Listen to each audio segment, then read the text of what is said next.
இங்க ஒருத்தர் யூரின் போயிட்டு இருக்கும் போது சடனா கிளைமேட்டால அது ஃப்ரீஸ் ஆயிடுது. இதெல்லாம் பாக்குற இவரும் இத வச்சு வித்தியாசமா பண்ணணும்னு இது மாதிரி நிறைய பண்ணி ஒரு பெரிய டெக்கரேட்டிவ் ஆர்ட்டவே உருவாக்குறாரு. ஆக்சுவலா இவரு இப்ப இருக்கிற உலகத்துல இருந்து டைம் டிராவல் பண்ணி கற்காலத்துல போய் மாட்டி இருப்பாரு. இவன் நிறைய பியர்டுனா வச்சிருக்கிறனால அங்க இருக்கிற எல்லா கொரில்லாஸுமே இது நம்மளோட ஆளுன்னு நினைச்சு இவனை பக்கத்திலேயே வச்சுக்குது. இவன் ரொம்ப நாள் அதுங்க கூட இருக்க முடியாம தாடியனா சேவ் பண்ணிட்டு அந்த இடத்தை விட்டு கிளம்ப ஆரம்பிக்கிறான்.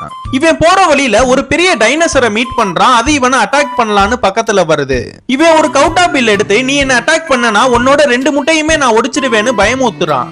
அந்த டைனோசரை இவனை பார்த்து பயந்துகிட்டு இவனுக்கு பரிசா ஒரு தேன் கூடையே இவன் கிட்ட தருது. இவன் அந்த தேனை சாப்பிட்டு காட்டுக்குள்ள போயிட்டு இருக்கும் போது அங்க மிகப்பெரிய தேனி வந்து இவன் தலையிலேயே கொட்டிடுது.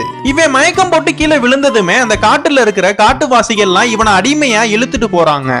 இவன் போன இடத்துல அங்க ஆபத்துல மாட்டி இருக்கிற ஒருத்தவனை இவன் காப்பாத்தினால அவங்கள ஒருத்தனா இவன் மாறிடுறான். இவன் அவங்கள ஒருத்தனா மாறினதுக்கு அப்புறம் அந்த ஊர் மக்கள் எல்லார்கிட்டயுமே விவசாயம்னா எப்படி பண்றதுன்னு சொல்லி தரான். இவன் சொல்லி கொடுத்தது மூலமா அந்த ஊர்ல இருக்கிற எல்லாமே கொஞ்சம் கொஞ்சமா டெவலப் ஆக ஆரம்பிக்குது.